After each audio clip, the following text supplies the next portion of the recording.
Hello viewers, I'm Swan118, and in this episode of the GTA Ramming series I'm going to cover the Sports Classics class, as I promised towards the end of the previous video.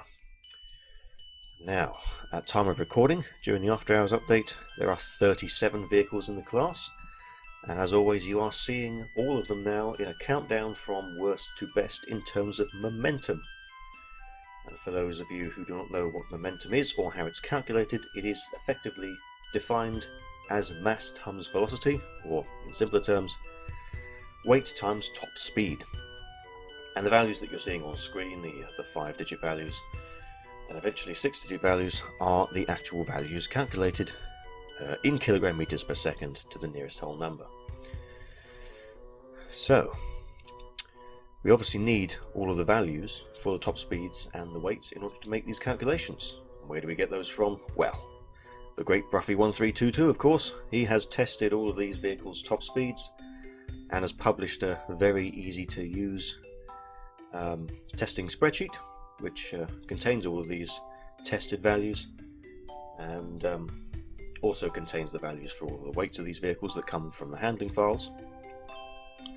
Links in the video description to Bruffy's YouTube channel, where you can find his own testing videos, and to his website, where you can find all sorts of useful links, including a link to the testing spreadsheet itself. Also, in the video description, there's a link to the GTA Wiki, which is where all of these images come from. There's a link to the playlist for this video series, in case you haven't seen other classes of cars that I've already done in the series. And there's a link to the individual pieces of music that are in the background. By the way, that music is only there to drown out some of the white noise. That's the only purpose of it being there. So, with all that important information out of the way, we've just come up to 13th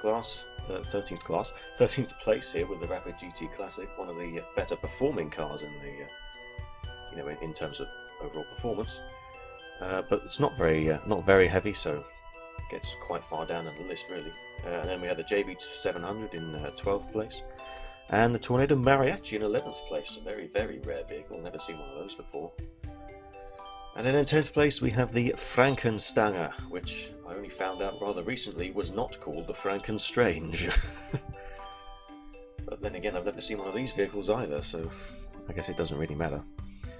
And in the 9th place we have the Deluxo. Not really sure how relevant this is in this list really, because you're generally going to be flying this, not driving this, so ramming is a bit, irrelevant for that vehicle. And then we skip 3 places. There's no 8th, 7th or 6th places because there is a 4-way tie for 5th place. The Tornado Cabrio, the Piotti and the Manana underneath for this list are all exactly the same. They have the same top speed and the same weight. How very boring of Rockstar, but never mind. Just a quick explanation on why we skip the 6th, 7th and 8th positions. It's just because the Deluxo has 8 vehicles better than it, not 5.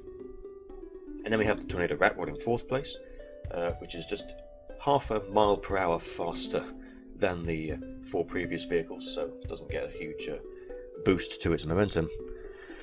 And then we have the Tornado Custom in 3rd place, which is 100 kilograms heavier than the previous vehicles, but does not have the top speed of the Rat Rod.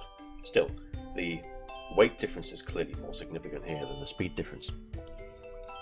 And in 2nd place we break the 100,000 kilogram meters per second barrier with the Roosevelt. And in 1st place we're going to have the Roosevelt Valor, which is the same as the Roosevelt, just it's 20 kilograms for some reason heavier than the ordinary Roosevelt. And really all the vehicles that are at the top of this list are vehicles that are not classic sports cars, but there is no real better class for them to be in, because there's no, for instance, coupe classics class or sedan classics class. And then finally here we have the good old graph comparing all of these values together, and we see that the 2 Roosevelts are on the far left here are quite a way ahead of 3rd place with the Tornado Custom, and then you can see that 4-way tie there between the Tornado and the Piotti and the Manana. And there are, there are not a lot of extremes in this class, but there are sort of blocks of cars where you've got sort of big differences between the blocks. For instance, there's a gap between the Deluxo and the Frankensteiner there, and there's also one between the Infernus Classic and Cockpit Classic and the Sterling GT.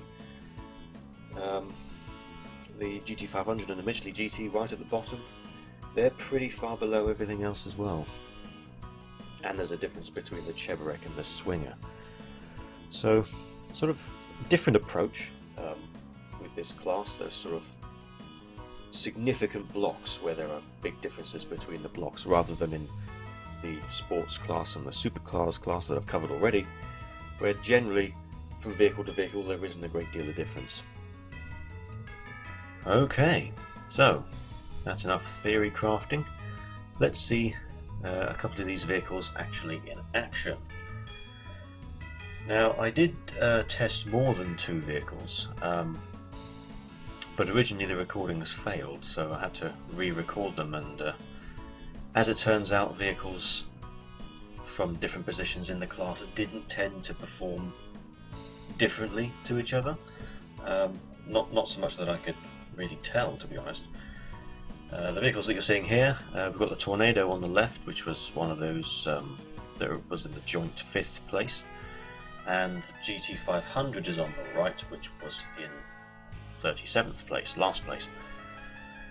And of course, the reason why I've been doing this in this series, this showing of gameplay footage afterwards, is to see whether traction can actually help some of these vehicles out.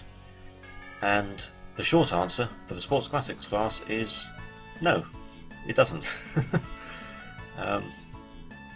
Sports Classics, I think, are quite well known for not having good traction across the board, and I obviously knew that before I started doing this series, so I never expected anything good really to come out of the Sports Classics class in terms of ramming, and well, just confirms it really. I mean, you saw the Tornado just then, that it just rammed a Futo, which is one of the